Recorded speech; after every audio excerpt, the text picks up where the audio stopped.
Pakistan. Date 14 to 17 January 2014. Location Lahore to Islamabad, Pakistan. Caused by corruption. Goals: electoral reform, dissolution of parliament. Methods: protest march, sit-in. Resulted in signing of the Islamabad Long March Declaration. Parties to the civil conflict: Government of Pakistan, Pakistan Awami Afrique. Lead figures: Asif Ali Zardari, Raja Pervez Ashraf, Muhammad Tahir ul Qadri.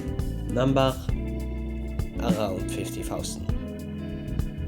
The Long March Urdu was a public protest against alleged governmental corruption in Pakistan. The march moved from Lahore to Islamabad between 14th and 17th January 2013 and was organized by the Pakistani Sufi scholar Muhammad Tahir ul Qadri.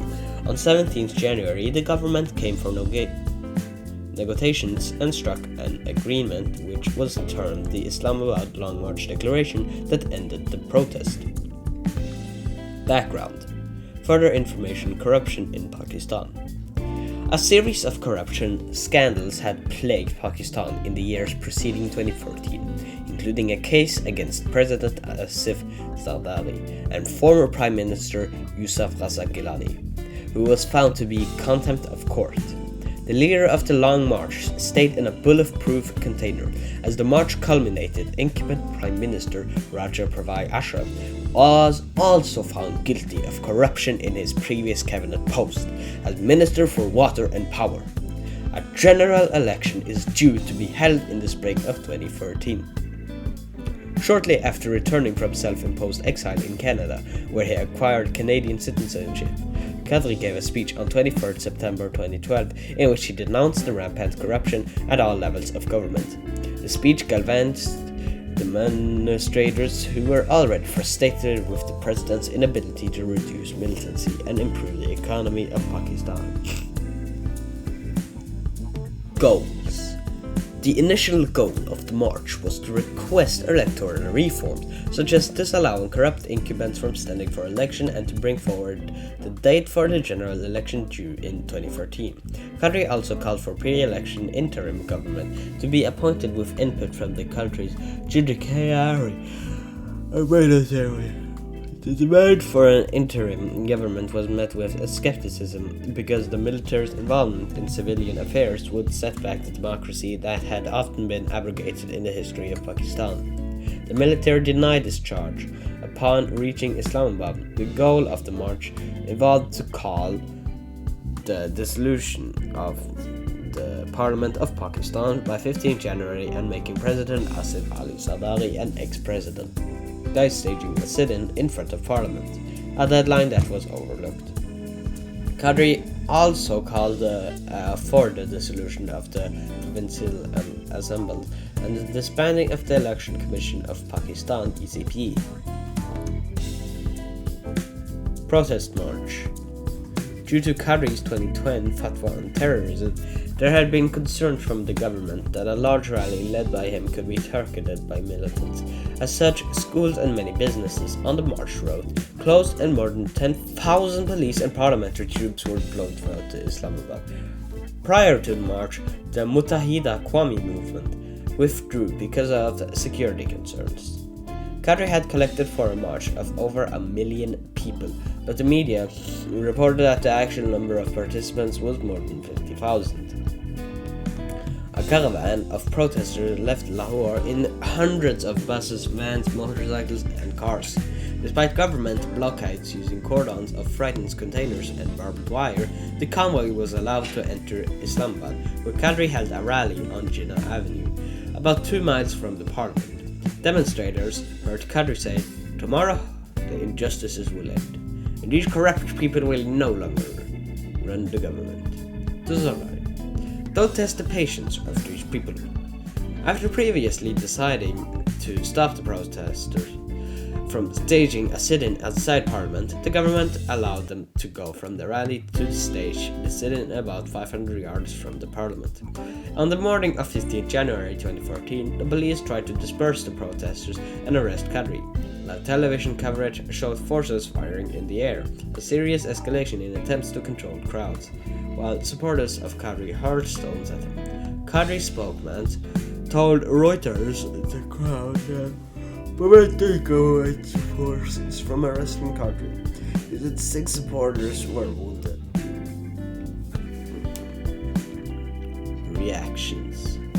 At the end of the march, Friq-e-Insaf chairman Imran Khan said that the current government could not ensue a free and fair election and should resign. He also demanded an immediate announcement of the general election date, the formation of a non-partisan interim government, that the election be conducted on a predetermined schedule by an independent election commission, some immediate action on the Supreme Court's ruling for dismissal of Prime Minister Ashraf regarding the Rental Power Project's case, and the immediate arrest of the perpetrators of the January 2014 Pakistan's bombing in Quetta.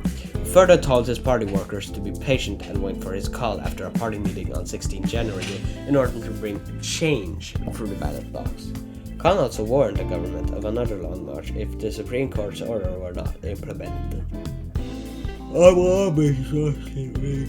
And Sheikh Rashid Ahmad commended the participants and said that the long march was not a flop, and as a result, Kadri would have the mandate in discussions. He added that the demonstrators did not care about their hunger nor severe weather, but would stay in Islamabad until their demands were met, and that, as such, the government was in a dangerous situation.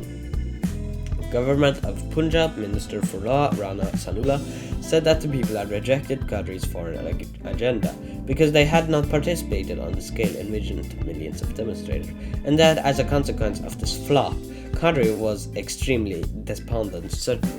As such, he suggested that Kadri should now display wisdom and accept the people's will. He further noted the Punjab's government expenditure of Rs 40 crores and the deployment of over 50,000 police to provide security for the event. Chairman of the All Pakistan Traders Association, Sheikh Muhammad Sadiq, said that the majority of the governing and opposition leaders blamed Kadri for finding funding from foreign countries and had criticized for his dual nationality, while accusing him of not having a specific agenda. Despite strong opposition, Sadiq also said the Long March was not a flop. The chairman of the All Pakistan Civil Society, Azamil, said that a gathering of such a magnitude could not be ignored and could be dangerous for the government. He suggested that the government had to rectify the situation since Long March show has not flopped. Salman Akram Raja, a senior Supreme Court lawyer, said that the Constitution of Pakistan did not have a provision to accept Kadri's demands, and that the revolution of Kadri is totally against the Constitution, which I strongly condemn. Jinnah Institute Ruza Rami said, "It represents a big threat to Pakistan's parliamentary process and its hard-fought democratic freedoms." Media. Regarding the march, the Daily Times wrote that it took away the capital's charm, because while such rallies are democratic right, the protesters left behind a trail of garbage and made local inhabitants' life abnormal.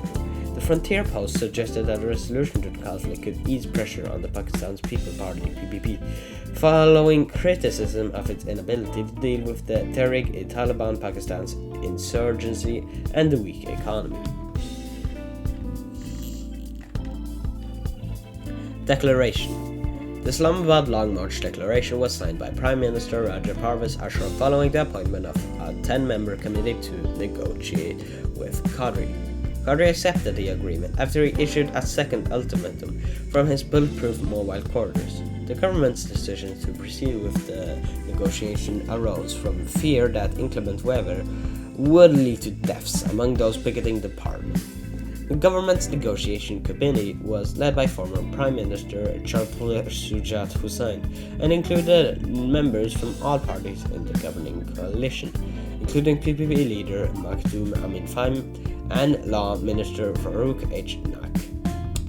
On the night of 17th January, Kadri told the protesters gathered in Islamabad that he would be allowed to have a say as the appointment of her interim prime minister to oversee the election. The agreement also led to permitting an extra month for the electoral process so as to follow for the scrutinizing of the electoral nomination in order to keep corrupt and criminal fugitives. The agreement also proposed 2 potential prime ministerial candidates and complete consensus with the opposition.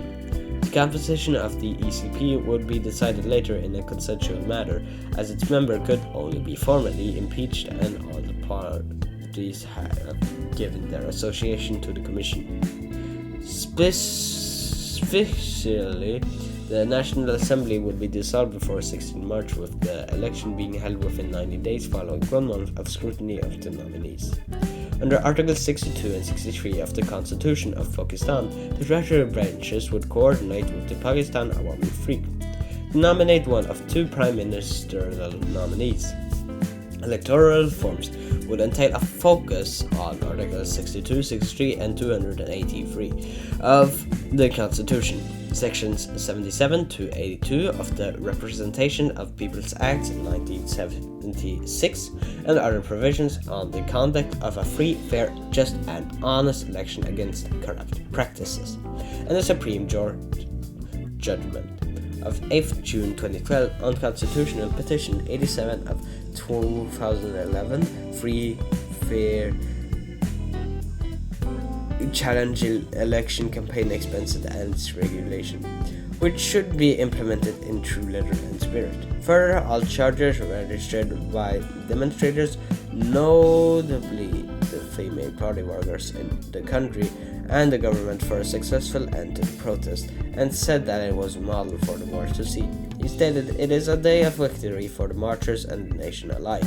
I thank Almighty Allah who bestowed his blessings on the protesters." He then read the text of declarations, 5 points to the gathered audience. Reactions to the declaration. In reaction to the declaration, Pakistan Muslim League Q (PMLQ) leader and committee chairman Qari Sujit Hussain said that he was thankful to Allah for helping to assembly resolve all the issues. PPP leader Maktoum Amin Fam, Muttahida Qawmi Movement MQM, leader Farooq Sattar, Awami National Party ANP, leader Afrasiab Khatak, Information Minister Kamar Saman Kaira, and others congratulated the country over the resolution. Kaira said, "Nobody has lost anything in dialogue. Rather, it is a victory of the democracy. It is a victory of the entire nation. It is a victory of rule and law." And added that Qari deserved special commendation for conducting a peaceful rally. Qari then thanked the media for raising awareness of the situation, in particular his party's rally. The following day, Punjab Chief Minister Shahbaz Sharif said that the march had reached its logical end by turning into an all-allied march. He also told lawmakers in Lahore that the goals of the protest were not met and that innocent children, women, and old people were made to wait in the cold and rain as the desires of anti-democratic forces were foiled in an attempt to derail democracy. In the name of so-called revolution, there the general election was defeated. Jamal Islami's Amir Syed Munawar Hassan said that the march ended in a fretful manner, with an agreement that met none of the demands.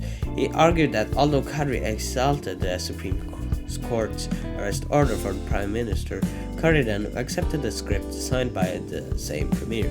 He added that Qari was seen embracing and commending the government's representatives, who he had previously called former ministers. While the Information Minister, who had ridiculed Qari, then embraced him, he also accused Qari of playing with the sentiments of thousands of people and asserted that the demand for reforming the Electoral Commission was institutional and highly non-serious. Munawar added that it was unfortunate that those who had attended such fairs did not listen to their so-called well-wishers.